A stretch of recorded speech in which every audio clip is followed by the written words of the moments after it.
The most requested bit of information on our Facebook group and really on all different Facebook groups always has to do with pricing. Setting up a menu has to do with food cost. So today I'm going to go over the basics on food cost so that you can understand what you're getting yourself into.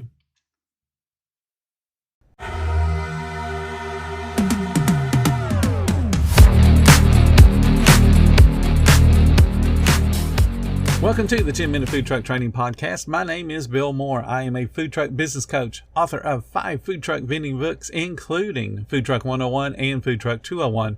This podcast is all about helping you start and grow your food truck business. Table Needs welcomes you to listen in as Christian and Tracy, co-owners of Restless Coffee, spill the beans on their debut year in the food truck scene, uncover the secrets behind their secret menu, how they continually provide stellar customer service, and why building a strong community following is so important. Click the link in the episode description to watch the video for free. As a food-related business, your top 2 expenses, and this goes for if you're a restaurant, if you're a hot dog cart, if you're a tent, a trailer, or a food truck, your top 2 expenses are always going to be the cost of your ingredients, which is your food, and then the labor to produce the food. Those are your top 2 expenses. Those are the 2 you got to get a good handle on. And if you don't have a good handle on them, it doesn't matter about anything else that you're spending money on because you won't have enough money to spend. So let's talk about food cost. Later on in the week, I'm also going to talk about labor cost.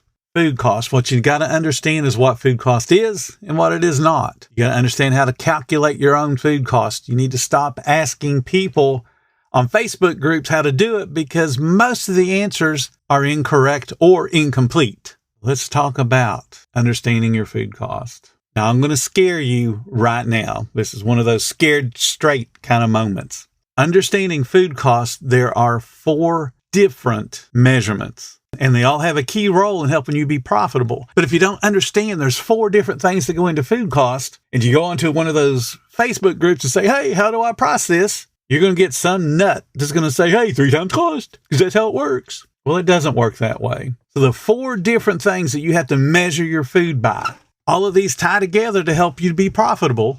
Number 1 is recipe cost. Number 2 is the actual food cost. Number 3 is the sales mixed theoretical food cost. And then the 4th one is your food expense. You're going, but I don't understand all that. That's complicated. And it's not complicated. They all tie together. So let's go through them one at a time. A recipe cost. That's what you do before you ever start your business. You think about the food products you're going to sell. How much does it cost you and how much do you think you can sell it for? Now, a lot of people become incomplete on that particular thought process. For example, they'll buy a case of chicken wings. Case of chicken wings costs them $100 and they go, okay, I need to sell this for $400. And so they break it down and see how much each wing costs them so they can get $400 out of that. The problem is that's an ingredient, not a recipe.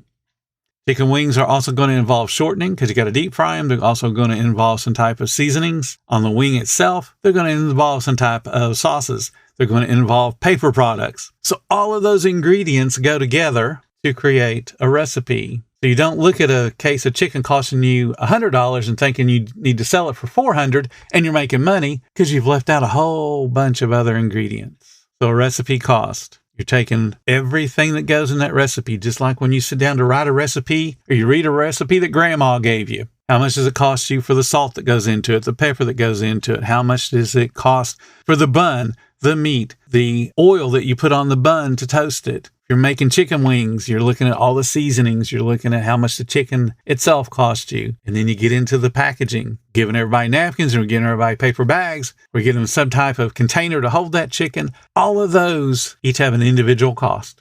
Don't worry about the big numbers. What you got to worry about is the little numbers. So you buy a case of 2-pound boats and it costs you $40 or $50. Doesn't matter. What matters is how much does that individual boat cost you? Because you got to get hung up on how much the little things cost. Because those little things add up very, very quickly, especially when you start selling 200 and 300 of them a day. So now the number gets to be substantial. So recipe cost, real simple. Add up all the ingredients. You got to know how much it costs you to produce one burger, the exact way you hand it out to your guest, which includes all the paper products it takes to package it, Doing chicken wings. Add up all the ingredients that go into creating that chicken wing, as well as how's it packaged. Selling pizza. Same deal. Are you using a little tent to keep the box from collapsing? Are you using cardboard boxes? Are you selling it by the piece? All of those things have to be added up. They get you a recipe cost. Once you know what the total cost of that recipe is, then you start thinking about creating a price for that product. So we'll do something real simple.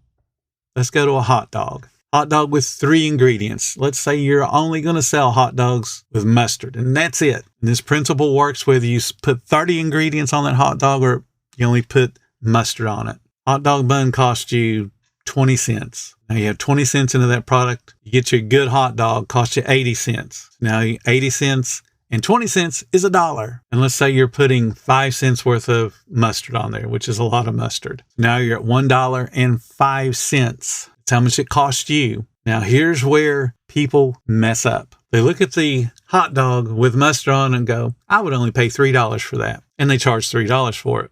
So if you take $1.05 and divide it by $3, you have just over a 33% food cost. You will lose money. And this is where you see a lot of people on Facebook groups say 3 times cost. That's what we just did. Cost us $1, we're going to charge $3. And technically it costs us $1.05, so we should be charging $3.15. That's 3 times cost. You will lose money. And I'll explain why you'll lose money in just a second. But your recipe cost, you need to start at a basis of 4 times cost. So this hot dog, we should sell it for a minimum of $4.20. Remember, the ingredients added up to $1.05. I'm going to multiply that by 4, which would give us $4.20. That equals a 25% food cost. The reason I want you at a 25% food cost as a basis is because you are not going to hit it. You're going to have waste. You're going to overportion that mustard. You're going to drop a hot dog on the floor. You're going to have bread that's going to mold or that's going to go stale. You will not buy 1,000 rolls and 1,000 hot dogs and then turn around and sell all 1,000 of them. Something is going to happen that causes you to not be able to sell some of that 1,000 product. And remember, you bought it. So even though you account for it as waste, you still bought it. You still paid money for it. And that moves your food cost up. So the recipe cost, again, is you sitting at the dining room table, adding up all your ingredients, and then figuring out what you're going to charge on your menu. And I suggest you go 4 times cost. The next food cost is an actual food cost. And this is where we get into what you really have spent. Sitting at the kitchen table doing a recipe is awesome, because we can dream about how many thousands we can make off these hot dogs. But what it comes down to is, what do we actually make? Actual food cost is taking an opening inventory, adding in all your purchases through the week, and then subtracting what you have left over as far as dollar amount goes. And then whatever's left, that resulting number is your actual food cost, which gets divided by your sales. So if you start with $100 in inventory, you buy $100 worth of hot dogs and buns and mustard, and at the end of the week, you have $100 left over. So you have 100 plus 100 is 200 minus that ending inventory of 100. That means you used $100 worth of food that week. If you look at your overall sales and the sales was $400, pat yourself on the back, because $100 in food cost divided by $400 in sales is a 25% food cost. That would be perfection. And that would be awesome. But I'm here to tell you that doesn't work, because once we start messing around with it, we're going to drop hot dogs on the floor. We're going to burn one of them. We're going to mismake one of them. Somebody's going to want no mustard, and we just put mustard on it out of habit. Can't scrape it off.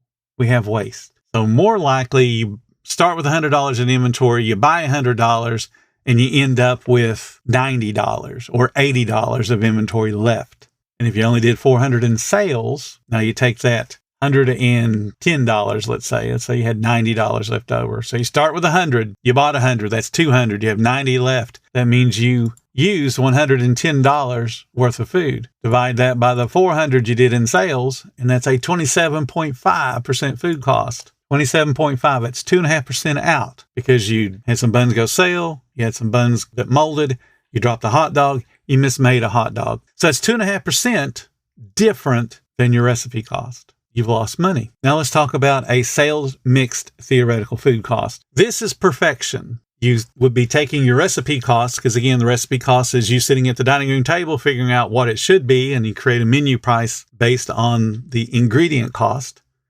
So the theoretical food cost counts for sales mixes. So we're going to add one more product to our food cost. Let's say we're going to sell hot dogs with mustard. That's all that we sell. And we're going to give them a drink. We're going to sell drinks for $1. And we buy bottled water. Bottled water costs 11 cents. We're going to sell it for $1. So when you think about that, 11 times 4 would only be 44 cents. But no one sells bottled water for 44 cents now, do they? So we're going to sell it for what everybody else sells it for. And let's just say our area is $1. So that means that every time we sell a bottle of water, we are making 89 cents. Or if you want to break it down into food cost, the bottled water food cost is 11%, which is awesome. We want to sell as much water as we possibly can because we're making a bunch of money on that, except we're having to sell it at $1. So it means we need a whole bunch of people to make the sales amount be worthwhile. So our goal then is when somebody comes in to buy a hot dog, we say, hey, would you like a drink with that? Got a bottle of water, only $1. And sell as many bottled waters to everybody buying hot dogs as we can. Because what that does is it lowers the food cost. So let's take again real simple numbers. If you have 100 hot dogs that you sell, that's $400 in sales. Remember, we're selling them for $4 a piece. If you can sell, and that would be, if we only sold the hot dogs and we have no waste anywhere, that would be a 25% food cost. But if we could sell a water with 50% of those sales, that means we brought in an additional $50, but what's it going to do to your food cost? So what's going to happen every time you sell a hot dog with a bottle of water? Remember, the bottle of water costs you 11 cents. A hot dog costs you $1.05. So you have $1.16 into that product. Every time you can sell that for $5, because remember, we were selling a hot dog for $4, bottle of water for $1. That's $5. So you're going to take that $1.16 and divide it by $5, and you get a 23% food cost. So now you made a little bit more. So you want to sell low food cost items with high food cost items. That's what the sales mix does for you. It tells you what your food cost should be. Because remember, sitting at the kitchen table, we said it's going to be a 25% food cost. But when we get out there and start selling stuff together, it's going to change what we potentially could be doing in food cost. If we sell one bottle of water and one hot dog with every single guest, we have a 23% food cost. But we know some of those guests aren't going to buy one water to one hot dog. They may buy 2 hot dogs and 1 water. They may not buy any water at all. And that's going to change what that food cost goal ends up being. It has to be based on what your sales mix is. Then you can start to see whether you're making money or not based on your inventory counts. Because when you take that actual food cost, it should be whatever the sales mix theoretical food cost is. Those two things have nothing to do with that recipe cost that you were doing at the very beginning at your kitchen table. Now let's talk about the one that matters, the one where you're actually spending money, and that's your food expense. So at the beginning of the week, you think, I'm going to do $1,000. If I'm going to do $1,000 in sales, I should only spend $250 in food cost because our recipe cost we set at 25%. So if I'm bringing in $1,000 in sales, 25% of that is $250. Now, we don't run out to the store and buy $250 worth of food because we probably have stuff sitting on the shelves from last week. There's certainly paper products sitting from last week. There may be some food products like mustard. It'll definitely last more than a single week. So we only buy up to $250 total. So if we walk around our food truck and go, oh, I've got about $80 worth of food sitting, that means you're only buying $170 worth of new food. That gets you your $250 total inventory. At the end of the week, if you do $1,000 in sales and you have no food left over, because remember, we only bought up to $250. If you have no food left over, that means you have a 25% food cost. That's awesome, as long as you didn't have to buy anything else. Your food expense is what you actually are paying out of your bank account. That becomes an important number. You should never spend more in food expense than what you want your food cost to be. So if you want to run a 25% food cost, then the total amount of food that you buy should not exceed 25% of your projected sales. You got to think about beginning of the week. I'm going to do 1,000. I'm going to do 2,000. I'm going to do 10,000. And that sets your goal of what you're going to spend on food. If I'm going to do $10,000 in sales, I should have no more than $2,500 worth of inventory. And you look and see how much inventory you actually do have, subtract that from the $2,500 and go out and spend that in new inventory. If you want to run a 25% food cost, you cannot have 40 or 50% worth of your sales tied up on inventory, because what that does is it encourages waste. The point being, you've got to understand the recipe cost, which is you sitting at the dining room table and adding up all the ingredients and all the paper products to know how much it costs you to produce whatever it is you sell. Got to know that number. Then you got to know your actual food costs, which is subtracting beginning inventory or adding a beginning inventory, your purchases, and subtracting the ending inventory. You got to know a sales mixed theoretical food cost. And then you got to know what you actually are spending. Controlling food costs is easy, but it takes work. It takes work beyond you sitting there and cooking. Thank you so much for listening to the 10-Minute Food Truck Training Podcast. If you're finding all the information helpful to your food truck business, please become a monthly supporter of the podcast. Just hit the support button or follow the link in the description. Every little bit does help keep us going. Join our Facebook group. It's called Food Truck Training. We have a whole bunch of awesome members at all different levels, from brand new beginners to decades-old veterans. They've all got your back when it comes to helping you with your food truck. And again, thank you for listening. Come back tomorrow, because I got plenty more to say when it comes to helping you and your food truck business grow.